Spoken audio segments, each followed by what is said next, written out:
Hey guys, we are back studying our new book, Long Walk to Water. Not new book, we've been at it for a little while, but we're gonna start a new unit now. We've looked at the historical context. We've looked at the of when this book takes place, the conflict in Sudan.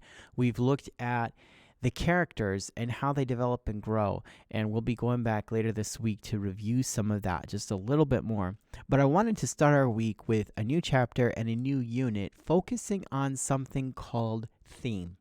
Now, when we did the signposts last quarter, we talked a good bit about theme. The theme is the message or the main idea the author wants you to get from the whole book, or sometimes the whole chapter of the story. And so we're going to read chapter 6, and we're going to start thinking about theme in this book, A Long Walk to Water. So let's get started by reading chapter 6 together. Chapter 6. While we read, keep in the back of your mind, what's the message we're hearing from this book so far and from chapter 6? What's the big idea here? Okay, Southern Sudan, 2008. Naya's family had been coming to the lake camp for generations. Naya herself had been there every year since she was born. One thing she liked about the camp was that even though she had to dig in the clay and wait for water, she did not have to make the 2 long trips to the pond every day. But this year she realized for the first time that her mother hated the camp. And they had no house and had to sleep in makeshift shelters. They could not bring most of their things, so they had to make do with whatever was at hand, and for much of each day they had to dig for water. But the worst was the look on her mother's face when Naya's father and older brother Dep went off to hunt. Fear. Her mother was afraid. Afraid that the men in the family would run into Dinka tribesmen somewhere, that they would fight and get injured, or worse. They had been lucky all these years. No one from Naya's family had been hurt or killed by the Dinka, but she knew other families in the village who had lost loved ones in this way. Naya could see the questions in her mother's face every morning. Would they be lucky again? Or was it now their turn to lose someone? Southern Sudan, 1985. Salva's mouth opened and closed again as if he were a fish. He tried to speak, but no sound came out of his throat. He tried to move, but his feet seemed stuck to the ground. You're going to have to jump back to the preceding chapter just to refresh your mind about what happened. Salva, the man said again, and hurried toward him. When the man was only a few steps away, Salva suddenly found his voice. Uncle, he cried out and ran into the man's arms. Uncle Jawir was the younger brother of Salva's father. Salva hadn't seen him in at least 2 years because Uncle had been in the army. Uncle must know about the war and the fighting. Maybe he will know where my family is. But these hopes were dashed as soon as Uncle spoke. Are you alone? Where is your father? He asked. Salva hardly knew where to begin his answer. It seemed like years since he had run away from his school and into the bush. But he told his uncle everything as best he could. As Salva spoke, Uncle nodded or shook his head. His face became very solemn when Salva told him that he had not seen or heard a single word of his family in all that time. Salva's voice trailed off and he lowered his head. He was glad to see Uncle again, but it looked as if he might not be much help either. Uncle was quiet for a moment. Then he patted Salva's shoulder. Hey, nephew, he said in a cheerful voice. We are together now, so I will look after you. It turned out that Uncle had joined the group 3 days earlier, but since there were more than 30 people traveling together, they had not found each other until now. As they began walking, Salva saw that Uncle had a gun, a rifle that he carried on a strap over one shoulder.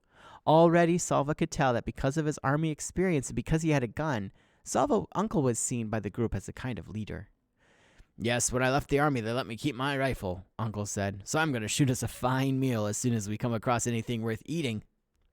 Uncle was true to his word. That very day, he shot a young antelope, the kind called a topi. Salva could hardly wait for it to be skinned and butchered and roasted. As the smoky, meaty aroma filled the air, he had to keep swallowing the saliva that flooded his mouth. Uncle laughed as he watched Salva gobble down his first piece of the meat. Salva, you have teeth. You're supposed to use them when you eat. Salva could not reply. He was too busy stuffing another chunk of the delicious charred meat into his mouth. Even though the topi was a small one, there was more than enough meat for everyone in the group. But it did not take long for Salva to regret his haste in eating. After so many weeks of near starvation, his stomach rebelled mightily. He spent most of the night vomiting. Salva was not alone. Whenever his heaving stomach woke him, he would hurry to the edge of the camp to vomit and find others there doing the same. At one point, Salva found himself in a line of half a dozen people, all in identical pose, bent over, holding their stomachs, and waiting for the next wave of nausea. It might have been funny if it hadn't felt so miserable. The group continued to walk through the land of the Atuat. Every day they saw lions, usually resting in the shade of small trees. Once, in the distance, they saw a lion chasing a topi. The topi escaped, but along the path Salva saw the bones of prey that had not been so fortunate. Salva and Mariel still walked together, staying close to Uncle. Sometimes Uncle would walk with the other men and talk seriously about the journey. At those times, Salva and Mariel would drop back respectfully, but Salva always tried to keep Uncle in sight, and he slept near Uncle at night. One day, the group began walking in the late afternoon with hopes of reaching a water hole before settling down for the night. But there was no water anywhere, though they searched for miles. They kept walking into the night and through the night. For 10 hours they walked, and by dawn everyone was exhausted.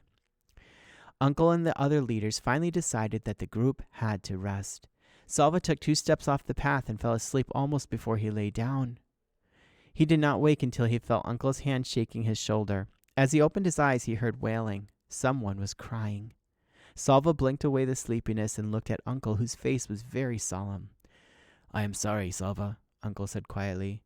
"Your friend, Mariel?" Salva looked around. "He should be somewhere nearby. I don't remember if he slept near me. I was so tired. Perhaps he has gone to find something to eat." Uncle stroked Salva's head as if he were a baby. "I am sorry," he said again. A cold fist seemed to grip Salva's heart.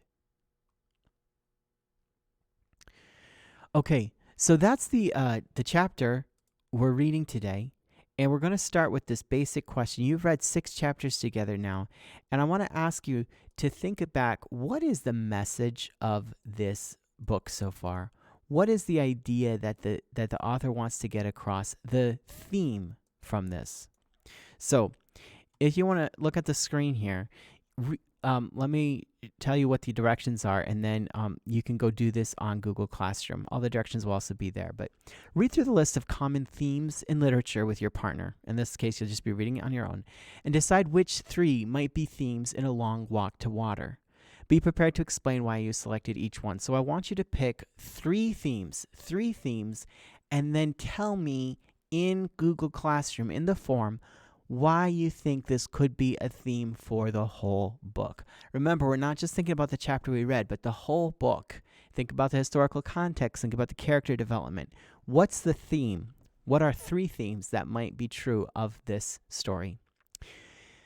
First one, nature can present many challenges to humans. 2, we cannot escape our fates. 3, family is our most important support. 4, love is what makes life worth living. 5, dangerous situations can make people become leaders. 6, to be truly happy, you must do what you know is right, even if it is unpopular. 7, people often do not appreciate what they have until it is gone. 8, water is our most important resource. 9, in wartime, ordinary rules and routines vanish. 10, individuals are able to survive in challenging environments in remarkable ways. 11, all people have the same basic needs. And 12, sometimes we have to abandon things that are important to us in order to survive. These are common themes in literature. I want you to pick 3 of them that you think might be themes in A Long Walk to Water, and tell me in the Google Doc why you think these might be themes from the novel. Okay, that's what I've got today. You're going to work on this today, and you will continue working on it tomorrow, and we'll share some ideas and check in with you guys tomorrow. Thanks.